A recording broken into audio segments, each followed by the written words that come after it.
Em 28 de outubro de 2025, às 13h47 do horário universal coordenado, 3 observatórios solares pararam de transmitir. SOHO, no ponto de Lagrange L1. Stereo A, em órbita heliocêntrica. Parker Solar Probe, a 12,4 milhões de quilômetros da superfície solar. O protocolo padrão exige telemetria contínua de todas as 3 plataformas. Duração real da telemetria, 0. Duração do apagão, 12 horas e 19 minutos. Nenhuma notificação prévia foi emitida. A designação do protocolo interno aparece no sistema de arquivos confidenciais da ESA como Black Shield. A documentação pública não contém nenhuma referência a essa designação. A declaração oficial da NASA, divulgada 18 horas após o restabelecimento da comunicação, atribui a interrupção a uma erupção solar de classe M às 13h52 UTC. O Observatório de Dinâmica Solar não registrou nenhuma atividade de classe M entre a meia-noite e o meio-dia UTC do dia 28 de outubro. A causa declarada não corresponde aos dados observacionais. Às 13h39 UTC, 8 minutos antes do início do apagão, o coronógrafo LASCO C3 do SOHO registrou uma emissão do objeto 3I Atlas. A posição do objeto, 203 milhões de quilômetros da superfície solar, aproximando-se do periélio previsto para 29 de outubro, às 14h UTC. A emissão foi registrada em 3 bandas de comprimento de onda separadas, 520 nanômetros, 640 nanômetros e 770 nanômetros. A liberação de gases cometários padrão produz emissões principalmente em linhas espectrais estreitas, correspondentes a espécies moleculares específicas. Essa emissão apresentou características de banda larga em 250 nanômetros de espectro contínuo. O conjunto de instrumentos SEC do Stereo A capturou dados de emissão idênticos às 13h39 UTC. Posição da espaçonave: 47 graus à frente da Terra na órbita solar. Ângulo de observação independente, conjunto de sensores independente, assinatura espectral idêntica, probabilidade de artefato instrumental, 0,003%. O instrumento WISP da sonda solar Parker foi direcionado para o 3I Atlas às 13h41 da manhã UTC. A posição da espaçonave forneceu um terceiro ângulo de observação com desvio de 62 graus em relação ao SOHO e ao Stereo A. A transmissão de dados ocorreu às 13h44 UTC. 3 minutos depois, todas as 3 naves espaciais interromperam a comunicação.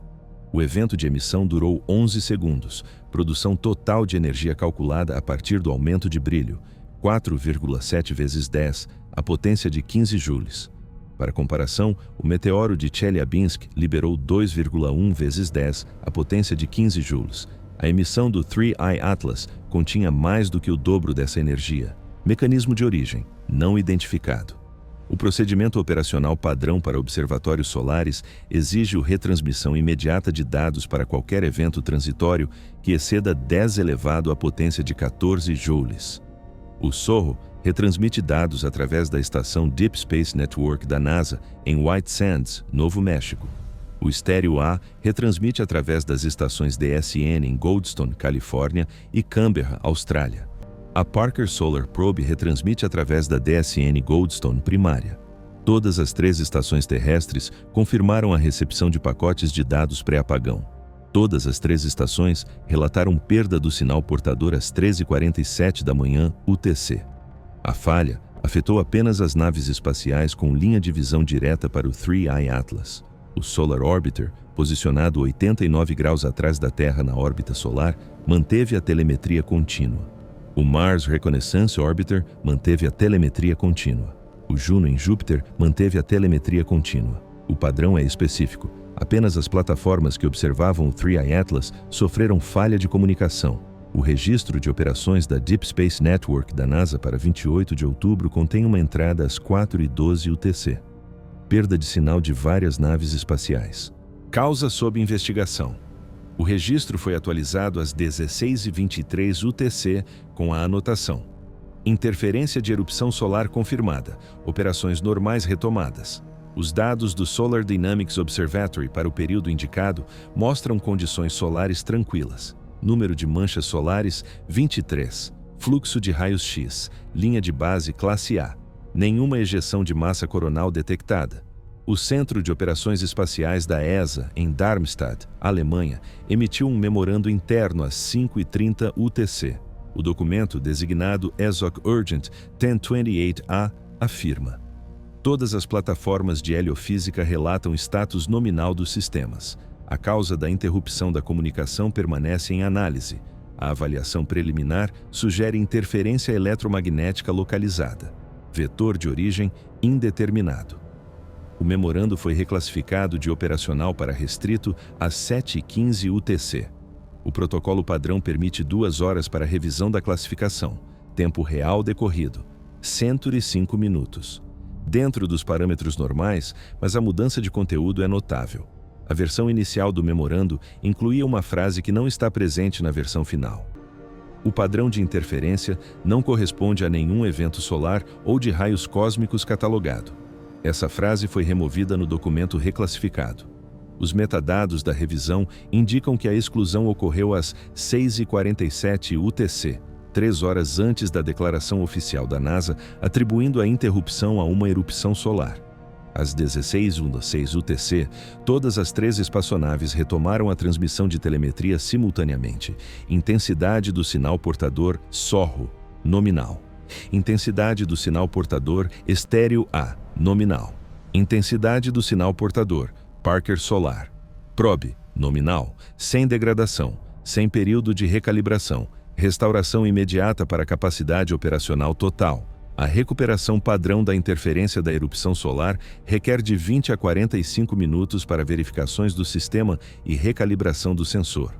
Tempo de recuperação real: 0 minutos. Os registros de dados do período de apagão estão ausentes. O arquivo de dados de nível 1 da SORRO para 28 de outubro mostra uma lacuna das 13h47 UTC às 16h06 UTC.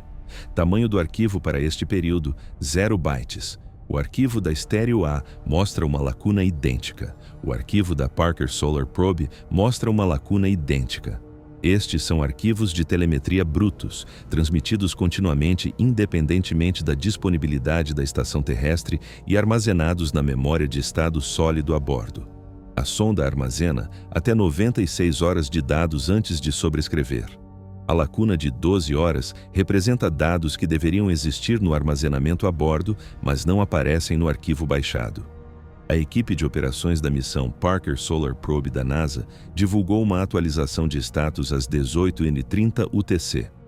A sonda sofreu uma interrupção planejada na comunicação devido à geometria da conjunção solar. Todos os sistemas nominais.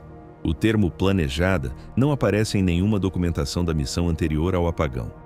O Escritório de Relações Públicas havia divulgado uma programação de observação do periélio em 20 de outubro, 8 dias antes, listando cobertura contínua de 27 a 30 de outubro. O termo interrupção de comunicação não aparece nessa programação.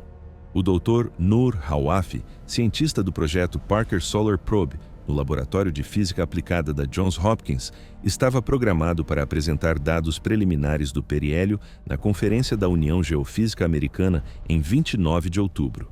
A apresentação foi cancelada às 9h UTC do dia 28 de outubro, 6 horas após o apagão. Motivo oficial: conflito de agenda. O Dr. Hawafi não tinha outros compromissos agendados para essa data. Sua próxima declaração pública ocorreu no dia 2 de novembro, 5 dias depois, em uma apresentação em vídeo pré-gravada. A apresentação não continha nenhuma referência aos eventos do dia 28 de outubro. A equipe de operações da missão SORRO, da Agência Espacial Europeia, não emitiu uma declaração pública sobre a perda de comunicação. O protocolo padrão exige notificação pública dentro de 4 horas após qualquer anomalia da espaçonave que afete a coleta de dados. Nenhuma notificação foi emitida. Quando contatado por pesquisadores independentes em 30 de outubro, o Escritório de Relações com a Mídia da ESA declarou: as operações da SORRO não foram interrompidas. Todos os dados do período em questão estão disponíveis através dos canais padrão.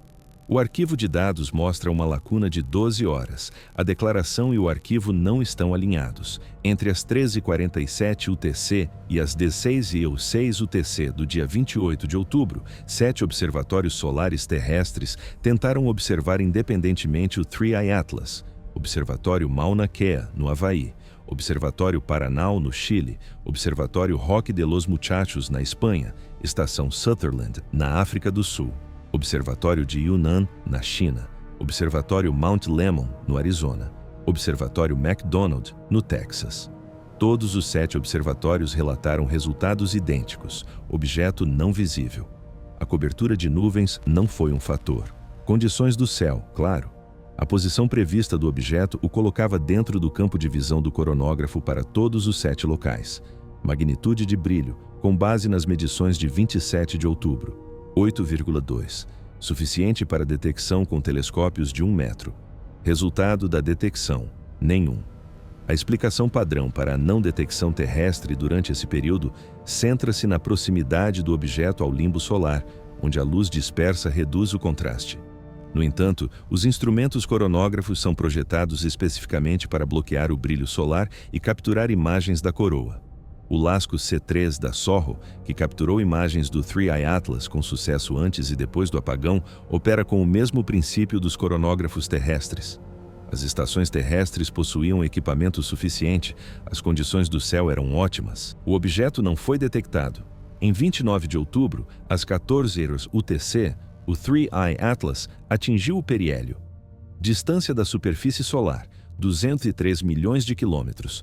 Todos os 3 observatórios solares, SOHO, Stereo A, Parker Solar Probe, transmitiram dados continuamente durante este evento. O brilho do objeto aumentou em magnitude 2,1, um fator de 6,6 vezes. A taxa de brilho excedeu as previsões em 340%. Os dados espectroscópicos mostraram emissão aumentada nas bandas de dióxido de carbono a 4,3 micrômetros. As linhas de emissão de água permaneceram ausentes. Proporção de dióxido de carbono para a água, pelo menos 8:1. Nenhum cometa natural observado no Sistema Solar exibe uma proporção superior a 1:4. O GOES-19, um satélite meteorológico da NOAA, em órbita geoestacionária, capturou imagens do 3i Atlas em 29 de outubro, usando seu coronógrafo CCOR-1. A espaçonave não fez parte do apagão de 28 de outubro. Sua órbita a coloca a 35.786 quilômetros acima do equador da Terra, sem conexão direta com redes de comunicação espacial profunda. O GOES-19 transmite dados por meio de satélites de retransmissão domésticos para a instalação de operações de satélites da NOAA em Suitland, Maryland. O caminho dos dados é independente da rede espacial profunda da NASA. O GOES-19 registrou o evento do periélio sem interrupção. Os dados do GOES-19 mostram uma nuvem difusa ao redor do 3i Atlas, estendendo-se por um raio de 300 mil quilômetros, coma cometária padrão a esta distância do Sol, 50 mil a 100 mil quilômetros. A coma observada é 3 vezes maior do que o esperado. Distribuição de brilho dentro da coma, não uniforme. A emissão convencional de gás e poeira produz um gradiente radial suave. As imagens do GOES-19 mostram zonas de brilho distintas, anéis concêntricos espaçados em intervalos de aproximadamente 75 mil quilômetros. Os modelos de grãos de poeira não prevêem uma estrutura concêntrica. A dinâmica dos gases não prevê uma estrutura concêntrica. Após o periélio, o 3i Atlas continuou sua trajetória hiperbólica. Velocidade no periélio, 68 km por segundo. Isso excede a velocidade de escape solar nessa distância em 14 km por segundo. O excesso de velocidade confirma a origem interestelar do objeto. Sua trajetória não se fecha em uma elipse, ele sairá do Sistema Solar permanentemente. Em 30 de outubro, 48 horas após o apagão, o Laboratório de Propulsão a Jato da NASA divulgou um comunicado à imprensa intitulado Cometa Interestelar 3i Atlas observado com sucesso no periélio. O comunicado contém 6 parágrafos resumindo as observações da missão, imagens do Stereo A e do SOHO e citações de cientistas do projeto. O comunicado não menciona a interrupção da comunicação em 28 de outubro. As investigações do Congresso começaram em 1º de novembro. A deputada Ana Paulina Luna, membro do Comitê de Supervisão da Câmara, apresentou um pedido formal ao administrador da NASA, Bill Nelson, para obter os registros de comunicação não editados de 28 de outubro. O pedido citava preocupações com a transparência nas operações de defesa planetária. A resposta da NASA, datada de 3 de novembro, afirma: Todos os dados relevantes foram disponibilizados publicamente através dos canais científicos padrão. Não existe documentação adicional além do que foi divulgado. A resposta não aborda a lacuna de dados de 12 horas nos arquivos.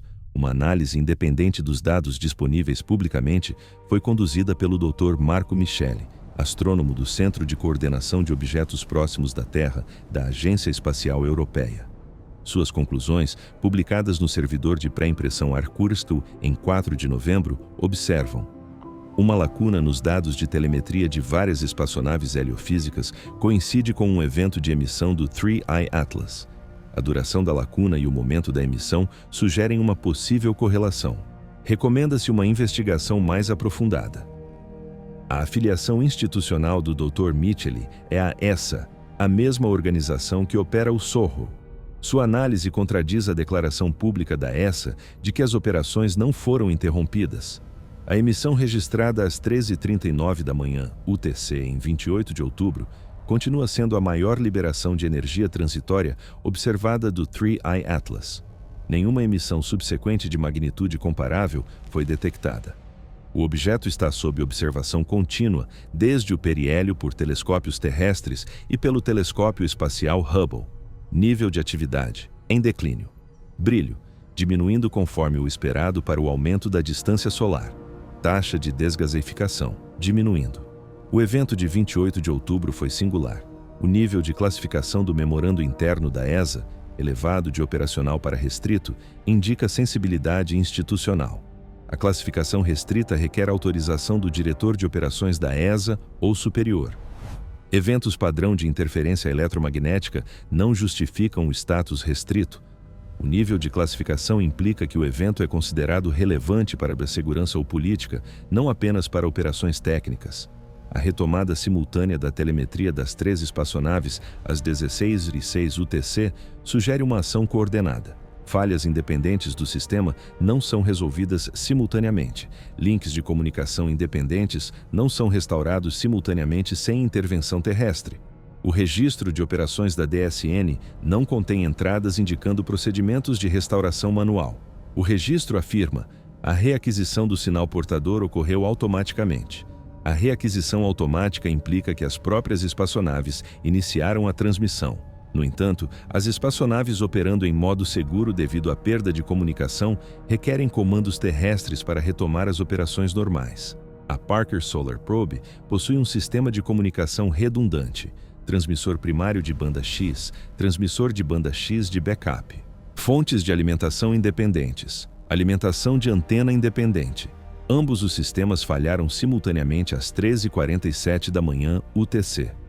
Ambos os sistemas foram restaurados simultaneamente às 4h06 da tarde UTC. A probabilidade de falha independente simultânea, menos de 0,0001%. A probabilidade de restauração independente simultânea, estatisticamente insignificante. O padrão de falha indica uma causa comum, não um mau funcionamento independente.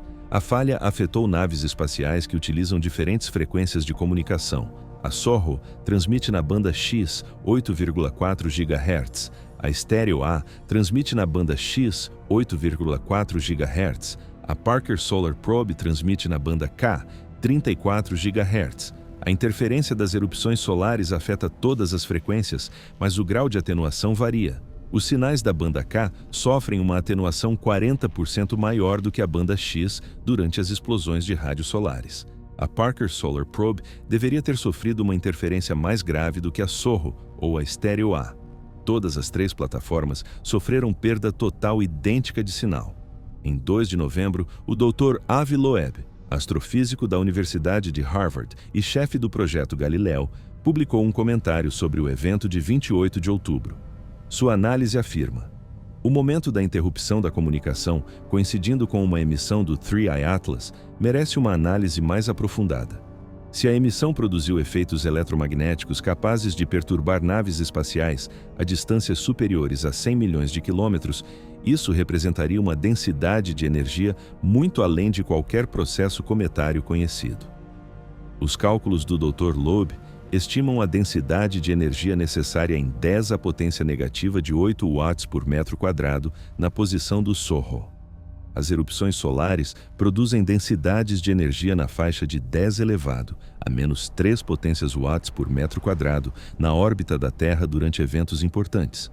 A emissão de 28 de outubro, se responsável pelo apagão, exigiria uma produção de energia 6 ordens de magnitude maior do que os processos cometários naturais.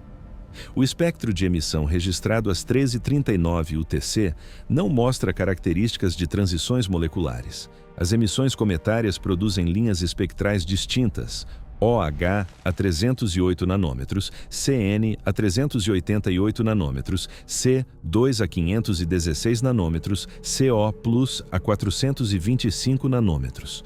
O espectro de 28 de outubro é suave, contínuo e de banda larga. A radiação do corpo negro produz um espectro contínuo. A emissão térmica de uma superfície aquecida a 6.500 Kelvin produz um espectro que corresponde aos dados observados. A área de superfície necessária para gerar 4,7 e 1.015 joules em 11 segundos, aproximadamente 400 km². O tamanho estimado do núcleo do 3I Atlas, com base no brilho e no albedo, 1 a 5 km de diâmetro. Área de superfície, 3 a 80 km². A produção de energia excede a área de superfície disponível por um fator de 5 a 130. Os modelos cometários padrão dependem da atividade impulsionada pela sublimação. O aquecimento solar vaporiza o gelo da superfície, produzindo jatos de gás que arrastam partículas de poeira. O gás se expande na coma, fluorescendo à luz do Sol para produzir linhas de emissão visíveis. Esse processo é gradual, impulsionado pela difusão térmica através do núcleo ao longo de horas ou dias. A emissão de 28 de outubro durou 11 segundos. Os modelos de sublimação não prevêem eventos transitórios nessa escala de tempo. A fragmentação explosiva pode produzir aumentos transitórios de brilho. No entanto, a fragmentação produz nuvens de poeira que persistem por dias ou semanas. A emissão terminou após 11 segundos e nenhuma nuvem de poeira persistente foi observada nas imagens subsequentes. A possibilidade de um evento de impacto, um impacto de micrometeorito no 3I Atlas, foi avaliada pela doutora Beatrice Müller, do Centro Aeroespacial Alemão. As velocidades de impacto no sistema solar externo são, em média, de 20 km por segundo. Um micrometeorito com energia cinética suficiente para produzir 4,7 1015 joules precisaria de uma massa de aproximadamente 60.000 kg. Diâmetro, cerca de 3 metros, assumindo densidade asteroidal típica. O fluxo de objetos de 3 metros a 200 milhões de quilômetros do Sol, aproximadamente 1 por UA cúbica por ano. A probabilidade de tal impacto ocorrer durante a janela de observação específica de 11 segundos 0,06%. Modelos alternativos invocam a liberação de energia interna. Bolsões subterrâneos de gelo volátil, pressurizados pelo aquecimento solar, poderiam se romper repentinamente, produzindo uma breve explosão de gás. No entanto, o aumento da pressão requer tempo, e a liberação seria acompanhada por mudanças observáveis na morfologia da superfície ou aumentos subsequentes de atividade.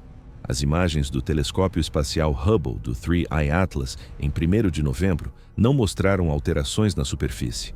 Nível de atividade pós-emissão, consistente com as tendências pré-emissão. Não há evidências de alteração estrutural.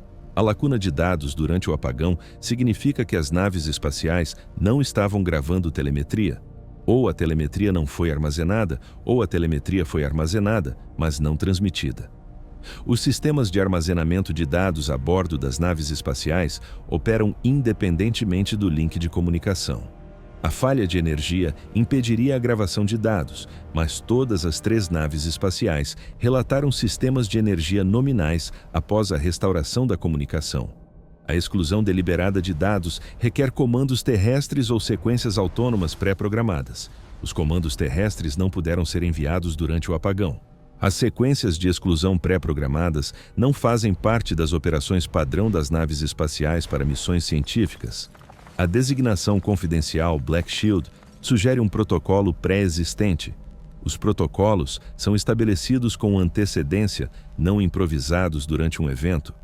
Se o Black Shield existia antes de 28 de outubro, isso implica a antecipação de um cenário que exigia um apagão de comunicação. A antecipação requer conhecimento prévio do evento específico ou uma contingência geral para uma classe de eventos. Os pedidos de informação ao abrigo da Lei da Liberdade de Informação, apresentados por jornalistas em 5 de novembro, visam a divulgação dos registros de operações da DSN, das comunicações internas da ESA e dos metadados de telemetria da nave espacial.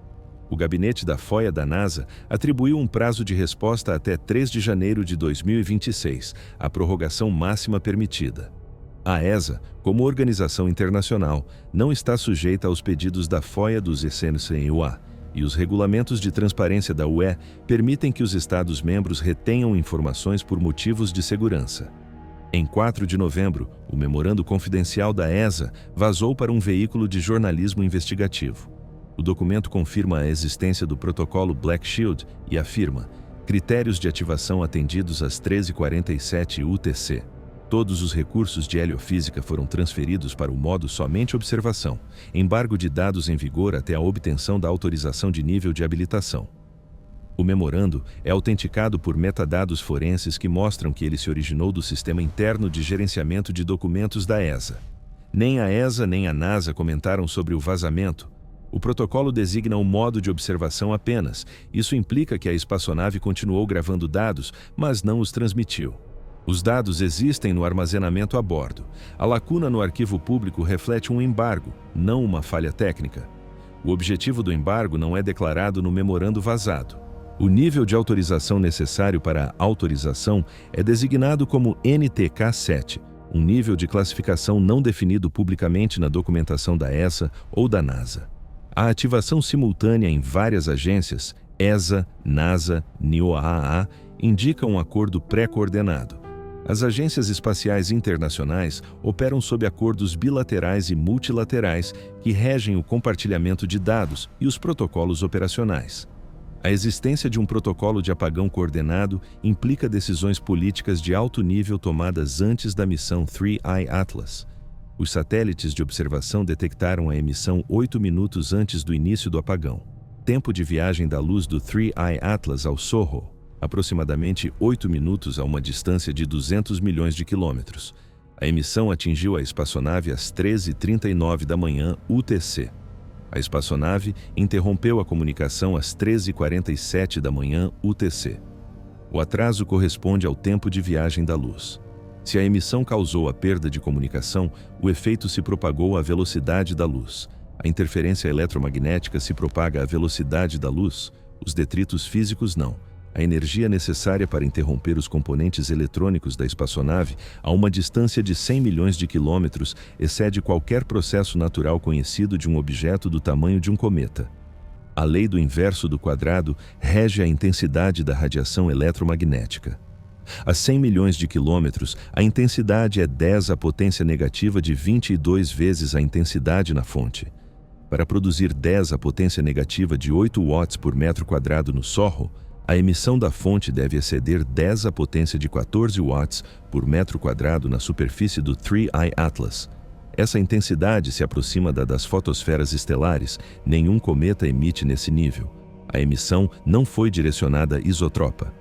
A sonda Parker Solar Probe, posicionada a 62 graus de desvio do Sorro e do estéreo A, sofreu perda de comunicação idêntica, apesar de uma geometria de linha de visão diferente. No entanto, a sonda Solar Orbiter, posicionada a 89 graus de desvio, não sofreu perda de comunicação. A fronteira entre as naves espaciais afetadas e não afetadas fica entre 62 e 89 graus. Uma emissão direcionada com um padrão de feixe cônico, ápice em 3I Atlas, ângulo de abertura entre 62 e 89 graus, corresponderia ao padrão observado. As emissões naturais são tipicamente isotrópicas. As emissões direcionadas implicam uma geometria de fonte não isotrópica ou um mecanismo de foco ativo. A estrutura de anéis concêntricos nas imagens da coma do GOES-19, pós-periélio, sugere eventos de emissão periódicos. O espaçamento entre os anéis de 75 mil quilômetros, a velocidade de expansão da coma de aproximadamente 1 km por segundo, implica eventos de emissão ocorrendo a cada 75 mil segundos ou aproximadamente 21 horas. A emissão de 28 de outubro ocorreu 24 horas antes do periélio. Se existe um padrão de emissão periódico, eventos anteriores teriam ocorrido em 27 de outubro, 26 de outubro e assim por diante. Nenhuma emissão transitória anterior foi registrada. Ou o padrão de emissão começou em 28 de outubro, ou as emissões anteriores não foram detectadas, ou as emissões anteriores não produziram efeitos observáveis. A ausência de detecções anteriores pode resultar da geometria observacional. Os telescópios terrestres perdem a visibilidade de objetos próximos ao Sol devido ao brilho do céu. Os coronógrafos espaciais podem observar mais perto do Sol, mas têm campos de visão limitados. A emissão de 28 de outubro ocorreu quando o 3I Atlas entrou nos campos de visão sobrepostos do SOHO, Stereo A e Parker Solar Probe pela primeira vez.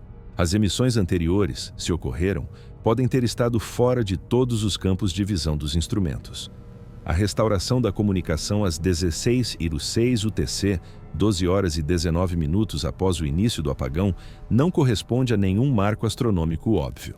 O período de rotação da Terra, 24 horas. Meia rotação, 12 horas.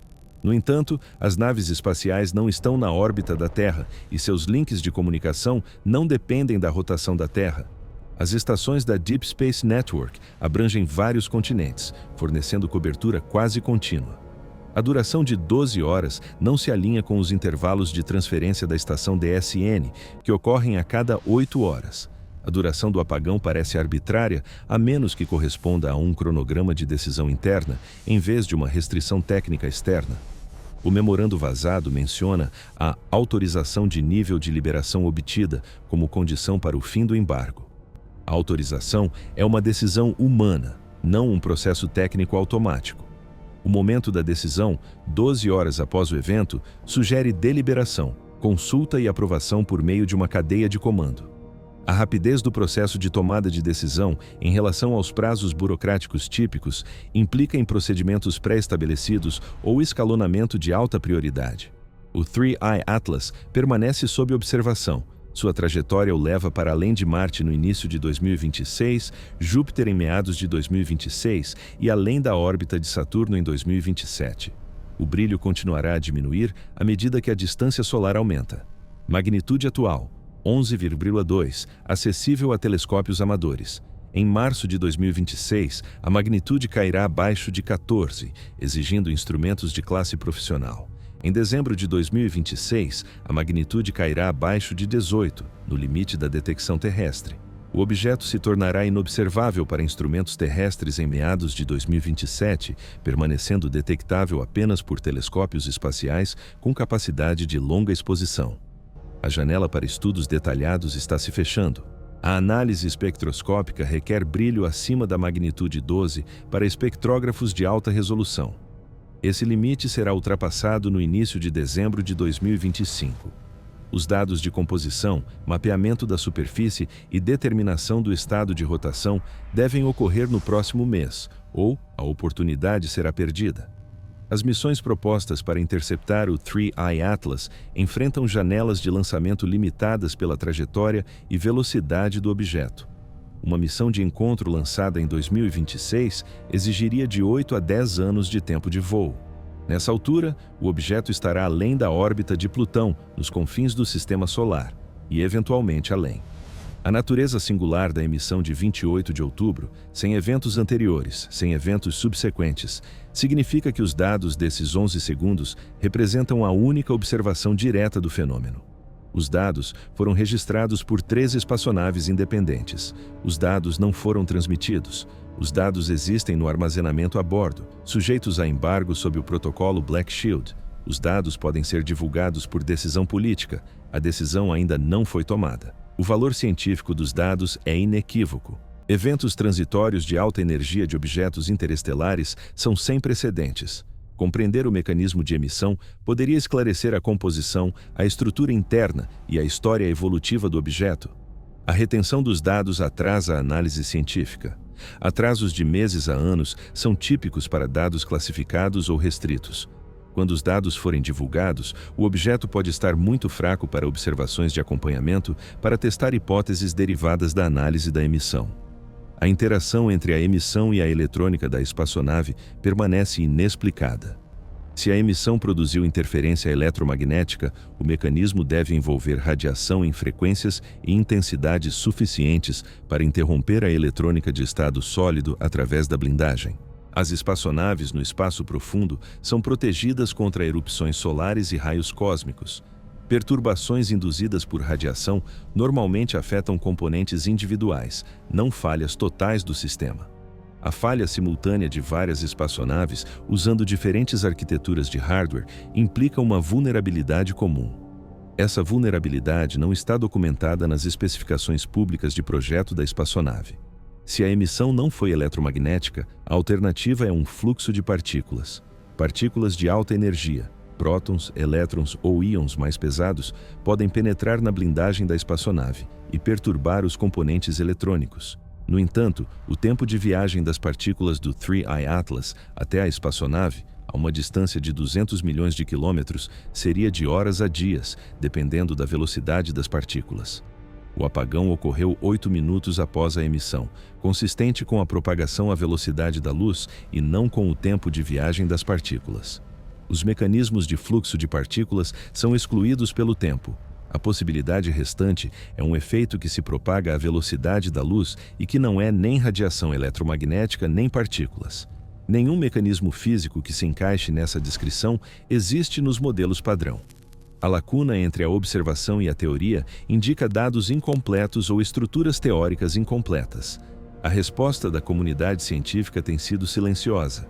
Publicações revisadas por pares sobre o evento de 28 de outubro, 0 até 4 de novembro.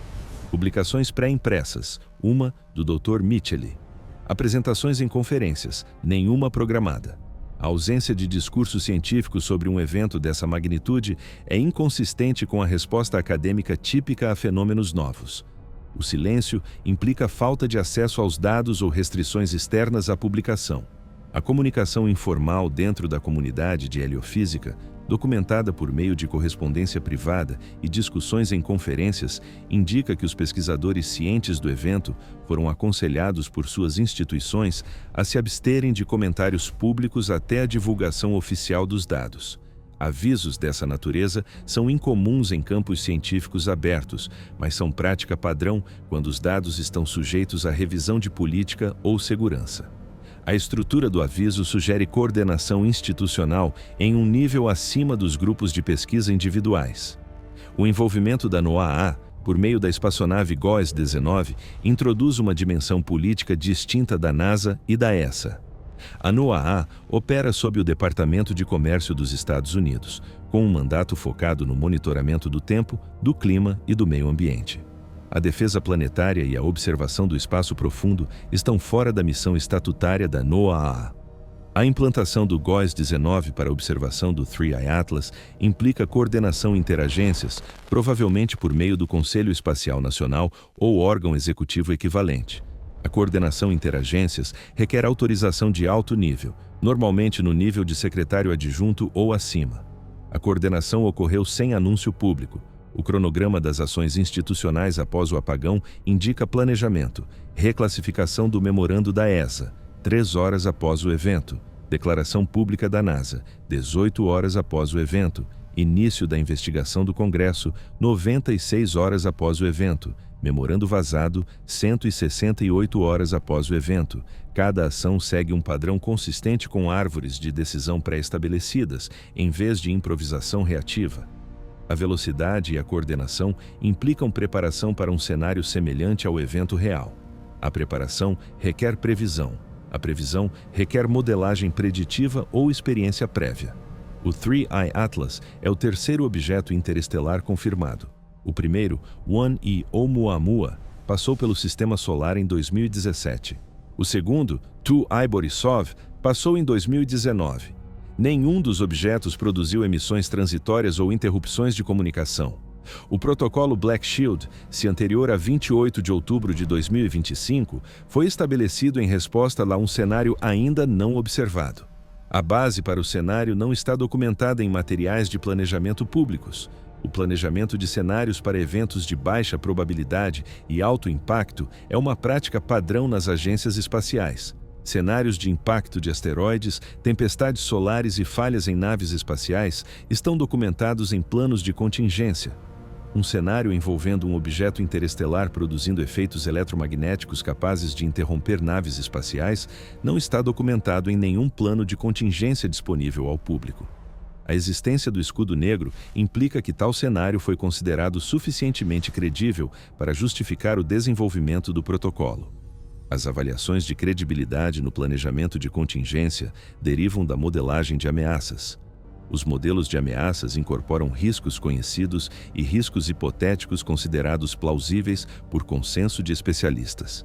Riscos hipotéticos considerados implausíveis não recebem recursos com protocolos detalhados. O escudo negro recebeu recursos. Sua existência implica um consenso de especialistas de que o cenário, interrupção da comunicação por um objeto interestelar, era plausível antes de 28 de outubro de 2025. O consenso dos especialistas se forma por meio da análise de dados, modelagem teórica e discussão entre pares. Se os dados anteriores a 28 de outubro sugeriam a plausibilidade de tal evento, esses dados não são de domínio público. Modelos teóricos que prevêem emissões transitórias de alta energia de objetos interestelares não aparecem na literatura astrofísica. A discussão entre pares sobre esse tópico, se ocorreu, não foi conduzida em fóruns abertos. A formação do consenso que justificou o escudo negro ocorreu fora do discurso científico público. A resposta institucional ao evento de 28 de outubro reflete prioridades distintas dos objetivos puramente científicos. Os objetivos científicos priorizam a transparência dos dados, a reprodutibilidade e a rápida disseminação. A resposta observada prioriza o controle da informação, o acesso restrito e a divulgação tardia. Essas prioridades estão alinhadas com os objetivos de segurança nacional ou políticos, e não com os objetivos científicos. A mudança da abordagem científica para a política ocorreu poucas horas após o evento. As implicações de segurança nacional dos objetos interestelares têm sido discutidas nos círculos políticos desde Oumuamua. A aceleração incomum do objeto, inicialmente inexplicável por mecanismos naturais, provocou um debate sobre a possibilidade de origem artificial. Análises posteriores atribuíram a aceleração à liberação de gases, um processo natural, mas o debate estabeleceu os objetos interestelares como um tópico de interesse para as comunidades de defesa e inteligência. O 3I Atlas, com suas anomalias químicas e alta velocidade, renovou esse interesse. A emissão e o apagão de 28 de outubro fornecem bases empíricas para a classificação de segurança nacional. Um objeto capaz de interromper a infraestrutura espacial, satélites de comunicação, satélites meteorológicos, satélites GPS, representa uma ameaça potencial. A ameaça não requer intencionalidade. Processos naturais que produzem efeitos disruptivos são classificados como perigos. A mitigação de perigos requer a compreensão do mecanismo, a previsão de ocorrências futuras e o desenvolvimento de medidas de proteção. Essas atividades justificam a classificação com base na proteção de infraestruturas críticas. A estrutura legal para a classificação nos EURURIs deriva da Ordem Executiva 1326, que permite a classificação de informações que possam razoavelmente causar danos à segurança nacional se divulgadas. As definições de danos incluem a perturbação de infraestruturas críticas. O evento de 28 de outubro, ao perturbar a nave espacial, atende aos critérios. Estruturas semelhantes existem em nações europeias, regidas por leis de segurança nacional e diretivas da UE sobre informações classificadas. As decisões de classificação são tomadas pelas autoridades de classificação originais, normalmente altos funcionários de agências de inteligência, defesa ou executivas. A rapidez da classificação, poucas horas após o evento, implica na pré-delegação de autoridade ou na rápida escalada para tomadores de decisão sênior. A pré-delegação existe quando os eventos são previstos. A rápida escalada existe quando os eventos são inéditos, mas claramente significativos. O evento de 28 de outubro provavelmente acionou ambos os mecanismos. O efeito ajusante da classificação é a disponibilidade limitada de dados para verificação independente. A verificação independente é a base da metodologia científica. Sem acesso aos dados brutos de telemetria, pesquisadores independentes não podem confirmar as características de emissão relatadas, testar hipóteses alternativas ou validar as conclusões das agências envolvidas. A restrição cria uma lacuna entre o conhecimento institucional e o conhecimento público. Essa lacuna persiste até a desclassificação, que ocorre em prazos medidos em anos ou décadas. O conhecimento público do evento depende do memorando vazado e dos dados limitados divulgados pela NASA e pela ESA. O vazamento em si indica dissidência interna em relação à decisão de classificação. Vazamentos ocorrem quando indivíduos dentro de uma organização acreditam que o interesse público na divulgação supera o interesse institucional no sigilo. O vazamento do memorando Black Shield sinaliza que pelo menos uma pessoa com acesso considerou o embargo injustificado. As investigações de vazamentos geralmente seguem divulgações de alto perfil. A ESA e a NASA não reconheceram publicamente a autenticidade do memorando, nem iniciaram investigações visíveis até 4 de novembro. A ausência de uma resposta institucional forte sugere uma aceitação tácita da divulgação ou a priorização de evitar mais atenção ao assunto. Ambas as explicações implicam um apetite limitado para um confronto público prolongado sobre a questão. A dimensão política do evento surgiu com a investigação do deputado Luna. A supervisão do Congresso sobre as agências espaciais é rotineira, mas investigações sobre incidentes operacionais específicos são menos comuns. A investigação sinaliza o interesse legislativo em responsabilidade e transparência. A resposta da NASA, afirmando que todos os dados relevantes foram divulgados, prepara o terreno para um potencial conflito entre as agências executivas e os órgãos de supervisão legislativa. A resolução de tais conflitos geralmente envolve reuniões a portas fechadas, anexos confidenciais aos relatórios e prazos de divulgação negociados. O interesse público no 3i Atlas atingiu o pico no final de outubro, durante a aproximação do periélio. A cobertura da mídia se concentrou na origem interestelar do objeto, sua composição incomum e a possibilidade de observações de perto por instrumentos espaciais. O apagão de 28 de outubro recebeu pouca atenção da mídia, principalmente porque o evento não foi divulgado publicamente até dias depois, após o término do periélio. Quando o apagão se tornou conhecido, o ciclo de notícias já havia mudado. É improvável que haja pressão pública sustentada para a divulgação sem um novo foco da mídia. As questões científicas levantadas pelo evento de 28 de outubro permanecem sem resposta. O que produziu a emissão? Qual era sua composição? Fótons, partículas ou outra coisa? Que mecanismo poderia gerar tal intensidade a partir de um objeto do tamanho de um cometa? Por que durou exatamente 11 segundos? Por que não se repetiu? Essas questões não podem ser respondidas sem acesso aos dados. As questões institucionais também permanecem sem resposta. Quem autorizou o protocolo Black Shield? Quando ele foi estabelecido? Quais critérios desencadeiam sua ativação? Qual é o processo para encerrar o embargo? Quem tem acesso aos dados embargados? Que análises foram realizadas no domínio classificado? Essas questões não podem ser respondidas sem transparência institucional. A transparência e a segurança existem em tensão. A segurança requer o controle das informações para evitar danos. A transparência requer a divulgação de informações para permitir a prestação de contas. O equilíbrio entre esses princípios é determinado pela política, não pela ciência. A política reflete valores, prioridades e avaliações de risco. Os valores subjacentes ao protocolo Black Shield priorizam o controle. A justificativa para essa prioridade não é articulada publicamente. O evento de 28 de outubro alterou o panorama operacional. Os protocolos de acesso aos dados mudaram. Em 6 de novembro, o Sistema de Dados Planetários da NASA atualizou suas diretrizes de acesso do usuário. O acesso aos dados de nível 2, anteriormente disponível para pesquisadores de instituições credenciadas com credenciais padrão, agora requer autorização de nível 4.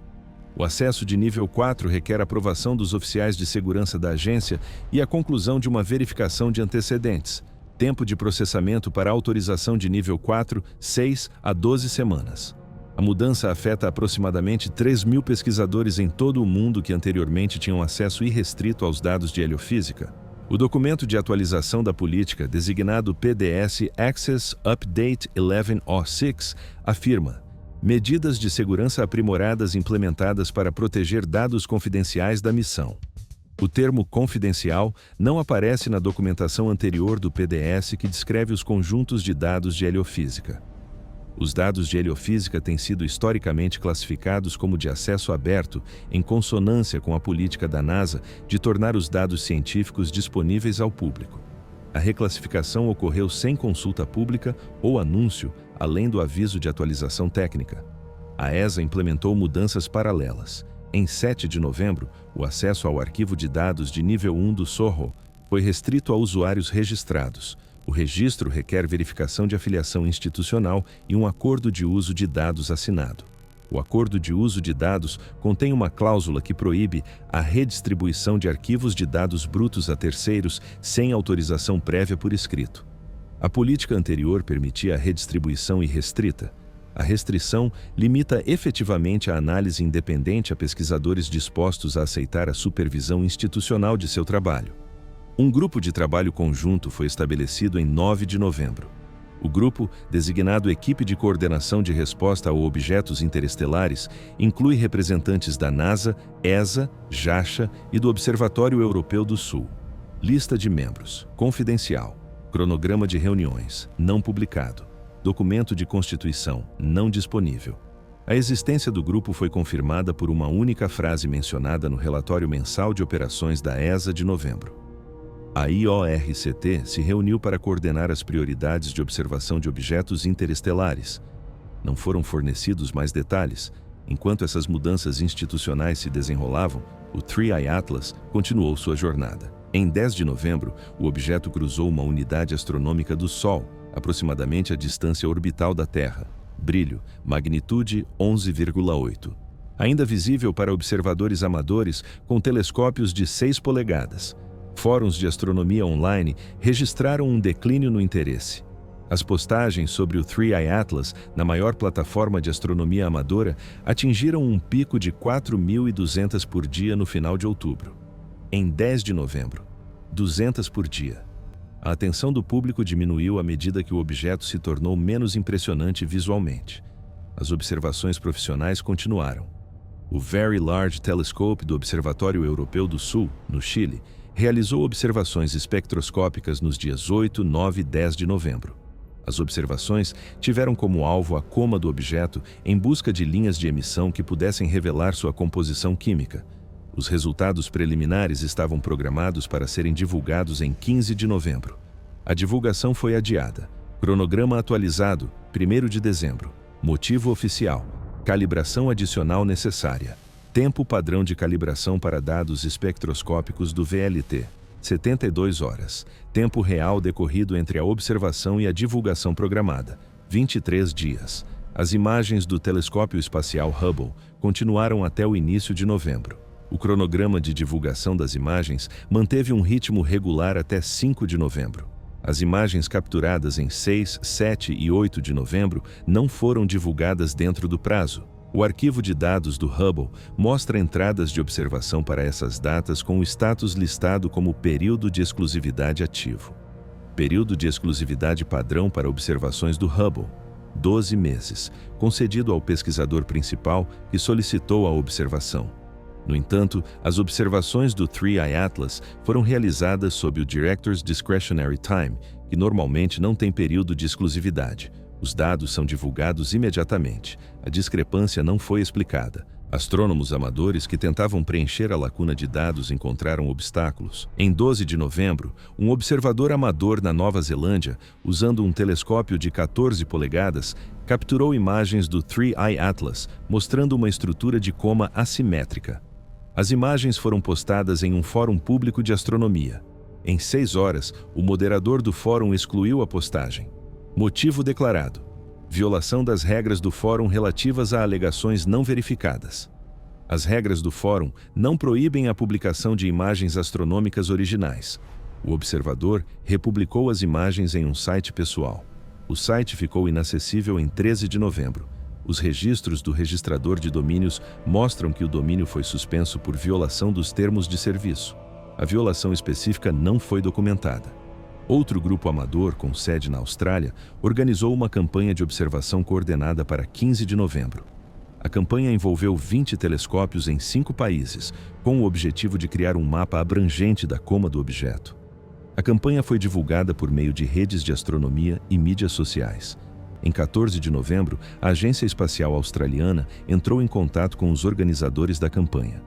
O contato, documentado em correspondência por e-mail posteriormente compartilhada anonimamente, afirmava: a agência solicita o adiamento voluntário da campanha de observação para evitar interferência nas operações de pesquisa profissionais. Nenhuma operação de pesquisa profissional visando o 3I Atlas foi programada publicamente para 15 de novembro. A campanha prosseguiu conforme planejado. Os dados coletados pela campanha não foram divulgados publicamente. A coordenação institucional se estendeu além das agências espaciais. Em 10 de novembro, a União Astronômica Internacional emitiu uma circular intitulada Protocolos de Observação para Objetos Interestelares. A circular recomenda que as observações de objetos interestelares sejam coordenadas pelo Centro de Planetas Menores da IAU para garantir a qualidade dos dados e evitar a duplicação de esforços. A circular inclui uma solicitação para que os observadores enviem seus planos de observação com antecedência para revisão. A IAU não possui um mecanismo de fiscalização para essas recomendações. No entanto, o financiamento para tempo de observatório cada vez mais faz referência às diretrizes da IAU como melhores práticas. Pesquisadores que dependem de financiamento enfrentam uma pressão implícita para cumprir essas diretrizes. A mudança na acessibilidade dos dados criou uma divisão na comunidade de pesquisa. Pesquisadores com acesso institucional e autorizações de segurança continuaram o trabalho usando conjuntos de dados restritos. Pesquisadores sem esse acesso passaram a usar dados disponíveis publicamente, que se tornaram progressivamente limitados. Um pré-impresso publicado em 13 de novembro, de autoria de uma equipe da Universidade de Tóquio, analisou dados fotométricos disponíveis publicamente e concluiu: o 3I Atlas exibe comportamento cometário padrão consistente com processos naturais de desgaseificação. A análise não incluiu dados de 28 de outubro, pois esses dados permaneceram embargados. A conclusão é baseada em informações incompletas. Uma análise contrastante, publicada em uma plataforma de pesquisa independente em 16 de novembro, usou apenas dados pré-periélio e aplicou métodos estatísticos para detectar anomalias. A análise identificou 6 parâmetros: variabilidade de brilho, inclinação espectral, assimetria da coma, taxa de desgaseificação, desvio de trajetória e assinatura de polarização, que se desviaram dos valores esperados para cometas naturais em 3 desvios padrão ou mais. Os autores, um grupo de cientistas aposentados que não dependem mais de financiamento institucional, concluíram: a probabilidade de observar 6 desvios simultâneos de 3 sigmas em um objeto natural é inferior a 0,0001%. Explicações alternativas merecem consideração. A pré-impressão não recebeu citações na literatura formal. Ela foi amplamente compartilhada em redes informais. A divergência nas conclusões reflete uma fratura no processo científico. A ciência progride por meio do debate aberto, da replicação de resultados e do acesso a conjuntos de dados comuns. Quando o acesso é restrito, análises paralelas baseadas em diferentes subconjuntos de dados produzem conclusões incompatíveis. A incompatibilidade não pode ser resolvida sem transparência dos dados. O embargo aos dados de 28 de outubro impede a resolução. As prioridades de financiamento mudaram. Em 18 de novembro, a NASA anunciou a realocação de $37 milhões da missão Mars Sample Return para capacidades aprimoradas de detecção de objetos próximos da Terra. O anúncio foi feito durante uma audiência de revisão do orçamento perante a Subcomissão de Apropriações da Câmara para Comércio, Justiça e Ciência. A realocação não havia sido sinalizada anteriormente nos documentos de planejamento orçamentário. O deputado Luna questionou o momento. O administrador da NASA, Bill Nelson, respondeu: observações recentes destacaram lacunas em nossas capacidades de detecção de objetos em movimento rápido. Fechar essas lacunas é uma prioridade de segurança nacional. A resposta não mencionou o 3I Atlas pelo nome. O orçamento da ESA para 2026, aprovado pelo Conselho da ESA em 20 de novembro, inclui um aumento de 53% para o programa Space Situational Awareness, conscientização da situação espacial. O aumento financia o desenvolvimento de uma rede de observação de resposta rápida para eventos celestes transitórios. O documento de justificativa do orçamento afirma: as ameaças emergentes do espaço exigem melhores capacidades de detecção e caracterização. O documento define ameaças emergentes como incluindo objetos de origem natural ou incerta que exibem comportamento não padrão. A definição é ampla o suficiente para abranger o 3I Atlas sem menção explícita. O envolvimento do setor de defesa tornou-se evidente. Em 21 de novembro, a Lockheed Martin anunciou um contrato com a Força Espacial do Zephyr para desenvolver sensores avançados para rastreamento de objetos no espaço profundo. Valor do contrato: $620 milhões. Prazo de entrega: 36 meses. O anúncio observou que os sensores seriam otimizados para a detecção de objetos de baixo albedo a distâncias superiores a 1 UA. O 3I Atlas tem um albedo estimado de 0,04, um dos mais baixos entre todos os cometas observados. As especificações estão alinhadas com a observação de objetos semelhantes ao 3I Atlas. Enquanto os realinhamentos institucionais e financeiros prosseguiam, o 3I Atlas em si não apresentou mais anomalias. Observações até o final de novembro mostraram um declínio na atividade consistente com o aumento da distância solar. A taxa de desgaseificação diminuiu 40% entre 1º e 25 de novembro. O tamanho da coma diminuiu 30%, o brilho diminuiu para a magnitude 12,3. A trajetória permaneceu consistente com os modelos gravitacionais. Nenhuma outra emissão foi detectada. O objeto se comportou como um cometa padrão após o periélio, exceto pelas questões não respondidas de 28 de outubro. A ausência de outras anomalias não reduziu a atenção institucional. Em 27 de novembro, a National Science Foundation anunciou um novo programa de subsídios: Pesquisa de Resposta Rápida sobre Objetos Interestelares. Fundo de financiamento: $15 milhões por ano durante 5 anos. Elegibilidade restrita a instituições do CLCCNRU. As propostas devem incluir planos de coordenação com agências federais. A exigência de coordenação exclui efetivamente pesquisadores independentes. A concessão de subsídios está sujeita a uma revisão de segurança. O processo de revisão de segurança não está detalhado nas diretrizes do programa. A coordenação internacional se expandiu. Em 1º de dezembro, representantes de 23 nações se reuniram em Genebra para a primeira cúpula de política de objetos interestelares. A cúpula foi fechada à mídia. Lista de participantes não publicada. A agenda não divulgada. A única declaração pública emitida após o encerramento da cúpula dizia: os participantes discutiram estruturas para cooperação internacional na observação e análise de objetos interestelares. Outras reuniões serão agendadas. A declaração não forneceu detalhes sobre estruturas ou mecanismos de cooperação. Paralelamente a esses desenvolvimentos, a análise do evento de 28 de outubro continuou em canais confidenciais. Evidências da análise em andamento aparecem indiretamente. Anúncios de emprego em sites de contratados do governo no final de novembro incluíam vagas para analistas de dados com experiência em astrofísica de alta energia e sistemas espaciais, exigindo habilitação de segurança ultra-secreta. Um anúncio de um contratado que apoia o laboratório de propulsão a jato da NASA especificava experiência com fenômenos eletromagnéticos transitórios em ambientes espaciais. Outro, de uma empresa contratada que apoia o Departamento de Defesa, solicitava experiência em detecção de anomalias em dados de telemetria de satélite. As vagas sugerem programas analíticos ativos examinando dados não disponíveis ao público.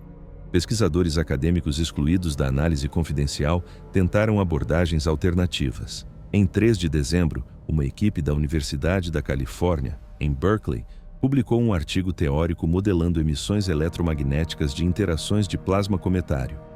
O modelo prevê que, sob condições específicas, alta densidade do vento solar, forte campo magnético e rápida liberação de gases, um cometa poderia produzir breves rajadas de radiação eletromagnética de banda larga. A produção de energia prevista, 10 à potência de 14 joules, correspondendo à emissão observada do 3I Atlas. O modelo requer condições que ocorrem naturalmente, mas com pouca frequência. Probabilidade de coincidência das condições, aproximadamente 1% por passagem pelo periélio. O artigo fornece uma explicação natural para tal emissão. No entanto, o modelo não aborda o apagão de comunicação. As emissões eletromagnéticas das interações do plasma se propagam uniformemente em todas as direções. O apagão afetou apenas naves espaciais específicas, o que implica características direcionais. O modelo não prevê direcionalidade, os autores reconhecem essa limitação na conclusão. São necessárias mais observações para testar se o mecanismo proposto pode produzir emissões anisotrópicas. Mais observações exigem acesso aos dados de 28 de outubro. Esses dados permanecem embargados. Em 5 de dezembro, chegou uma resposta da Lei de Liberdade de Informação, FOIA, para uma das solicitações apresentadas no início de novembro. A resposta do escritório da FOIA da NASA afirmava: pesquisa realizada, nenhum documento relevante localizado. A solicitação buscava comunicações internas relacionadas ao apagão de 28 de outubro. A resposta indica que tais comunicações não existem, o que é improvável dada a magnitude do evento, ou que elas existem, mas estão isentas de divulgação sob as exceções da FOIA. As isenções da FOIA incluem informações de segurança nacional, materiais de processos deliberativos e registros de aplicação da lei. A isenção específica não foi citada, em consonância com a prática de citar a isenção quando isso revelaria informações confidenciais. Um pedido semelhante à ESA, apresentado ao abrigo dos regulamentos europeus de transparência, recebeu uma resposta em 8 de dezembro. A resposta afirmava: os documentos existem, mas são classificados nos termos do artigo 4, parágrafo 1a, do Regulamento 1049/2001, relativo à proteção da segurança pública, acesso negado. O artigo 4, parágrafo 1a, permite a retenção de informações quando a divulgação prejudicaria a segurança pública. O regulamento não define segurança pública em relação às observações astronômicas. A interpretação ampla sugere que a sensibilidade vai além da curiosidade científica. O evento de 28 de outubro desapareceu do discurso público. A cobertura da mídia, que atingiu um pico breve no início de novembro após o vazamento do memorando, diminuiu em meados de novembro. Os principais veículos de comunicação passaram a abordar outros assuntos. Revistas astronômicas publicaram artigos observacionais padrão sobre o 3i Atlas, que omitiam qualquer discussão sobre o apagão.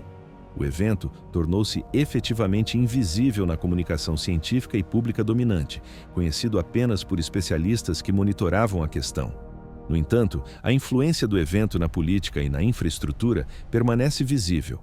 Realocações orçamentárias, novos programas de subsídios, protocolos de segurança aprimorados, mecanismos de coordenação internacional e contratos do setor de defesa remontam ao dia 28 de outubro. A magnitude da resposta indica uma avaliação institucional de alta importância. A estrutura da resposta indica coordenação entre agências e nações. A coordenação dessa escala requer um entendimento comum de uma ameaça ou oportunidade. Esse entendimento não é compartilhado com o público. O 3i Atlas cruzou uma unidade astronômica e meia do Sol em 10 de dezembro. Brilho, magnitude 12,9. Visível apenas para telescópios com aberturas de 20 cm ou mais em céus escuros. O enfraquecimento contínuo logo o colocará fora do alcance de observadores amadores. Em meados de janeiro de 2026, serão necessários instrumentos profissionais. Em março, ele estará acessível apenas aos maiores telescópios terrestres e plataformas espaciais. O objeto está passando de um espetáculo público para um objeto de estudo especializado. O estudo especializado agora está estruturado. O acesso é controlado, os dados são restritos, a coordenação é obrigatória, a investigação independente é marginalizada. A transformação da ciência aberta para um ambiente de informação controlado ocorreu em 6 semanas. A transformação foi implementada sem debate público. A justificativa é confidencial. O 3i Atlas, o objeto físico, continua sua trajetória. Velocidade, 68,2 km por segundo. Distância do Sol, aumentando diariamente. Sua trajetória o levará a passar por Marte em fevereiro de 2026, por Júpiter em julho de 2026, por Saturno em 2028 e além da órbita de Netuno em 2030. Em 2035, estará mais distante do Sol do que a Voyager 1. Em 2040, ele será indetectável por qualquer instrumento existente. O objeto deixará o sistema solar tão misteriosamente quanto chegou. A resposta institucional ao objeto persistirá por mais tempo. Os protocolos estabelecidos permanecem em vigor. As autorizações de segurança concedidas permanecem ativas. Os mecanismos de coordenação criados continuam em operação. O financiamento alocado cria programas de longo prazo. A infraestrutura construída para gerenciar o 3I Atlas será aplicada a futuros objetos interestelares. O precedente está estabelecido. O evento de 28 de outubro demonstrou que um objeto interestelar pode produzir efeitos que perturbam a infraestrutura espacial. Seja por processos naturais ou outros mecanismos, o efeito é real. O efeito pode ser classificado, a classificação pode ser mantida, a manutenção pode ser coordenada internacionalmente. A coordenação pode excluir a supervisão pública. Cada elemento dessa cadeia agora está demonstrado e operacional. 9 anomalias físicas estão documentadas. Espectro de emissão inconsistente com a fluorescência molecular. Produção de energia excedendo as restrições da área de superfície por fatores de 5 a 130. Padrão de emissão direcionado inconsistente com processos naturais isotrópicos. Composição química inconsistente com cometas do sistema solar. Momento da emissão 8 minutos antes do apagão, correspondendo ao tempo de viagem da luz. Falha simultânea de várias espaçonaves com diferentes arquiteturas e frequências. Recuperação imediata com tempo de recalibração zero. Lacuna de dados no armazenamento a bordo que não deveria ser possível. Estrutura de anéis concêntricos na coma inconsistente com a dinâmica dos gases. 4 anomalias informacionais estão documentadas. Exclusão de frase de memorando confidencial 3 horas antes da declaração pública contradizendo o conteúdo excluído. Reclassificação de dados de acesso aberto para restrito sem notificação pública. Período de propriedade imposta às observações do tempo discricionário do diretor. Supressão de observações amadoras por meio da moderação do fórum e suspensão do site. As anomalias físicas não podem ser explicadas dentro dos modelos cometários padrão. A probabilidade de 9 desvios simultâneos do comportamento esperado, cada um com 3 desvios padrão ou mais, é inferior a 1 em 10 bilhões. A explicação natural requer física desconhecida ou coincidência extraordinária. As anomalias informacionais não podem ser explicadas pela prática científica padrão. Transparência, reprodutibilidade e acesso aberto são princípios fundamentais. O desvio desses princípios requer justificativa. A justificativa não foi fornecida. A justificativa é confidencial. A convergência de anomalias físicas e informacionais cria uma dupla incerteza. O objeto é anômalo ou a resposta é anômala. Se o objeto é anômalo, a resposta protege a segurança pública ou o conhecimento público. Se a resposta é anômala, ela reflete preocupações legítimas de segurança ou controle institucional. As perguntas não podem ser respondidas com as informações disponíveis. As informações disponíveis são controladas por instituições que demonstraram disposição para restringir dados, classificar análises e coordenar a supressão de investigações independentes. A confiança nessas instituições depende da crença de que as restrições servem ao interesse público. Essa crença não pode ser verificada sem transparência. A transparência está ausente. 19 de dezembro de 2025. O telescópio espacial Hubble, o telescópio espacial James Webb e os observatórios terrestres continuam rastreando o 3I Atlas. Distância do Sol, 1,97 unidades astronômicas. Magnitude, 13,4. Observações em andamento. Dados restritos. 9 anomalias físicas permanecem inexplicadas. 4 anomalias informacionais permanecem sem solução. O objeto continua se afastando. A infraestrutura continua operando. O embargo continua. Se decisões que afetam a segurança planetária são tomadas usando dados deliberadamente ocultados do escrutínio científico, essas decisões podem ser consideradas cientificamente válidas? Se a ocultação é justificada por questões de segurança que não podem ser avaliadas publicamente, a justificativa pode ser considerada democraticamente legítima?